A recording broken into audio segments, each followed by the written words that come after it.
filluam udhëtimin tonë një natë përpara në orën 10 të darkës për të mbërritur rreth orës 9 në hotel. Morëm transportin CNG për të shkuar në pikën ku na priste autobusi, sepse duke qenë se udhëtimi ishte i gjatë, ishte nevojshme dhe më i rehatshëm të rezervonim një autobus ku do kishim edhe krevatët tonë. Por që rezultoi një eksperiencë e mirë sepse hapësira ishte shumë e vogël. Dhe më në fund pas udhëtimit të gjatë, arritëm në hotel në orën 9 të mëngjesit. Hoteli na ka pëlqyer shumë sepse kishte pamjen më të bukur të Cox's Bazar, që është vija më e gjatë bregdetare në botë. Dhe pasi u çlodhem atë ditë, më në fund erdhi momenti të nesërme të shkonim të vizitonim plazhin e Cox's Bazar nga afër. Mashallah, për Ayanin që ishte vetëm disa muaj, ishte hera e parë që të vizitonte detin. Në plazh kishte aktivitete të ndryshme argëtuese, ku njëra prej tyre ishte dhe xhiro me kal gjatë brekut, që Xhaxhi Robin mezi priste që të argëtojë me Ayanin duke kaluar së bashku.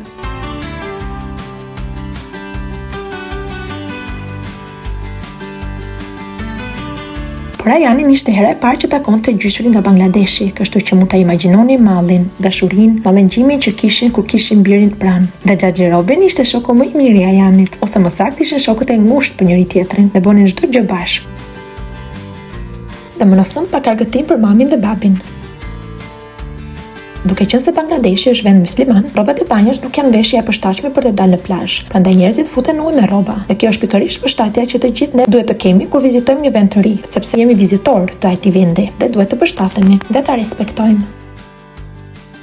Hoteli kishte gjithashtu dhe pishinë, kështu që sigurisht nuk mund të mos rezistonim që ta provonim. Pas pishinës u relaksuam në dhomat përkatëse dhe më pas dolëm për shëtitjen e mbasdites në breg dhe për të parë aktivitetet që kishte në ato orë. Manita se sa të talentuar që janë njerëzit. Bënin punime me dorë aq thjesht, bukur dhe me përkushtim. Tipike ishin varësit ose lavjerësit që vendosen në hyrje të dyerve ose në balkon që me herën bëjnë zhurmë melodioze dhe aq relaksuese. Dyqanet ishin të mbushura me peshk të thatë që njerëzit e pëlqenin shumë. Dhe sigurisht nuk mund të mungonin edhe aksesorë të ndryshëm, si varse e byrzylyk me guacka që mund të ishin një ide shumë e mirë për dhurata. Dhe për të mbajtur kujtimet më të gjalla, mund edhe të pikturoj ose të shkruaj mbi guackat e shumë llojshme dhe aq të veçanta. Mjeti presori i transportit ishte riksha, sepse lëvizte shumë shpejt, edhe pse rrezikshme, sepse s'kishte asnjë lloj mbrojtjeje gjatë udhëtimit. Nuk kisha parë kur aq shumë njerëz në det. Kishte aq shumë lëvizje, aq shumë aktivitete, saqë duhet bëje shumë kujdes ku ecje dhe mos të humbisje njëri tjetrin.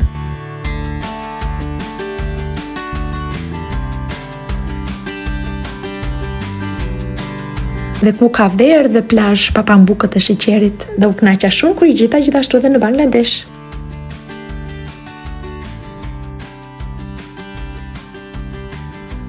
Një nga ushqimet e shpejta, më të shijshme, është mango jeshile, jo e pjekur, e përzier me disa produkte së bashku që bëjnë atë kombinimin e të ëmbëlës dhe të aftë, një ushqim që të bën mos të ndalosh së ngrëni. Dhe sigurisht që në darkë nuk mund të mos mungonte të provonim produktet e detit që ishin të shumë llojshme, nga karkalecet e vegjël, pak më të mëdhenj, oktapod, gafore që ishin të gjalla dhe mund të shikoje tek lëviznin, peshë të llojeve të ndryshme, kallamar e shumë më shumë. Ne zgjodhëm produkte që dëshironim të hanim dhe po ato produkte që ne përcaktonim në moment gatuheshin në kuzhinë.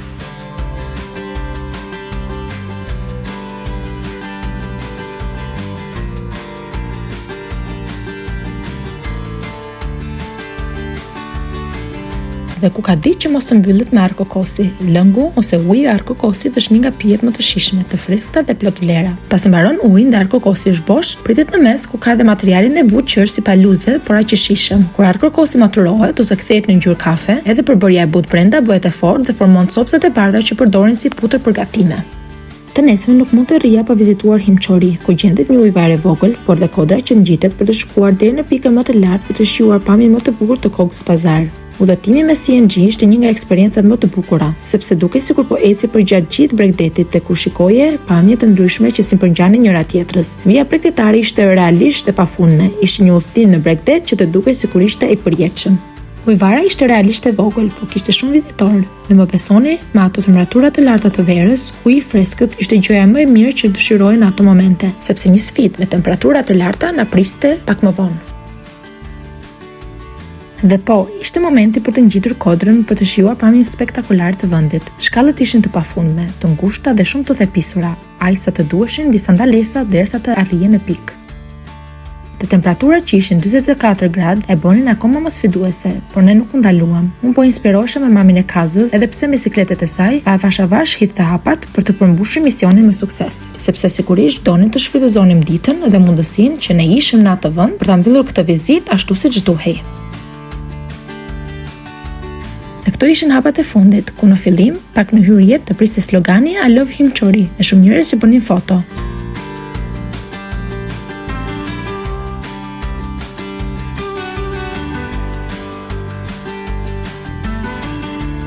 Dhe jam në fund bërritëm, vllai Kazo nxitoi direkt në dyqanet e vogla aty pranë për të bler ujë.